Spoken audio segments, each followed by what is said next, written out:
The challenges of travel with COVID meant there are always going to be a lot more opportunities for Victorian jockeys in this carnival. One person who's made the absolute most of it is Daniel Moor, or Buckets to his friends. G'day, Daniel. How are you, Adam? Fantastic, but what an incredible start to this spring carnival it's been for you. Not just your first Group 1 win here in Australia, but 2 in 6 days. Yeah, it's been pretty crazy. Obviously, the first one was full of emotion and life's work relief, I guess, and to get the second one so quickly is really satisfying. I want to talk about the second one. That was at the Valley last Friday, of course, on Wild Ruler, and the fact that it really cemented the first one in a lot of ways. It showed that it wasn't a one-off, it wasn't a fluke. Yeah, I guess so, and more so maybe at weight for age too, not just a lightweight in a handicap. To get an opportunity like that, and especially on a horse like him, was really good. But to get the job done, even more so. Tell us about that home turn. You were absolutely cruising, but you just needed some room. Yeah, well, the race sort of panned out exactly how the Snowdens and I sort of envisaged. We thought that we'd be in that 1-1 position. Although I thought Profiteer with that lightweight would really kick off sharply off the home turn and break us up a fraction where I could come to the outside of him. And I thought that Swatsat would probably drop off a bit sooner than she did, but we loaded up really well. My bloke loaded up like a gentleman. He was nice and patient for me, and we were able to be a little bit cheeky and edge out when required. And you got your confidence up earlier in the night, winning the Stud Stakes as well on Forgot You. Obviously teaming up for Trent Busserton and Natalie Young again. That relationship means so much to you. Yeah, things are going really well at the moment.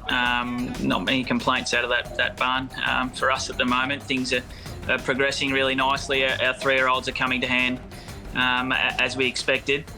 You can be quite hopeful at the start of 3-year-old campaigns, but we're really pleased with the progression that those particular horses are making, and obviously Forgot You in particular. He's taking every step that we ask him to take, and he keeps improving. Back to that breakthrough Group 1 win in the Sir Rupert Clarke on Sierra Sue for Trent and Natalie, obviously, but emotions did overflow, and naturally, you said it earlier on, a lifetime work comes to fruition. Yeah, I sort of mentioned that I'd been critical of some people that get emotional about Group 1s before, but it was definitely not rehearsed. My Group 1 rehearsals went a lot different in my mind, but I think, just a culmination of things. My family, moving around the world and whatnot, and culminating in that win, it was just a bit of an overflow moment, and I copped a bit of hammering for it, but I'm more than happy to cop that if it means I win a Group 1. What about this time in Mauritius? I don't think many people would realise how big racing is in Mauritius. Yeah, it's completely crazy. Those guys there are the most passionate racing people I've met in my entire life. They support racing like, I guess, Europeans support football teams, fanatical. They get there and they deck themselves out in particular stable colours, and they're fiercely loyal. They don't jump from stable to stable, and it was really crazy moments over there. You got your first Group 1 over there, didn't you? Yeah, I did. Obviously a domestic Group 1, not internationally recognised, but it was over 140-year-old Group 1, that race, the Mauritius Derby, so it was quite a good race to win. Led all the way around the tight little circuit that it is, Champ de Mars. It's only 1,360 around, I think.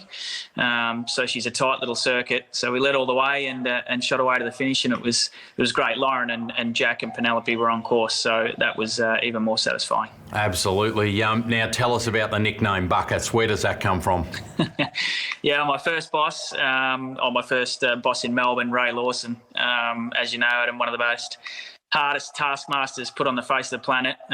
He'd be ready and rocking and rolling, ready to go at 3:30 in the morning. He'd be showered like he'd go to the races and dressed immaculately. And I was still a boy from the bush, from Warrnambool, and I liked my sleep-ins and prone to being a little bit late here and there. And Ray had a plethora of punishments that he dealt out for me, riding lines and staying back and cleaning up.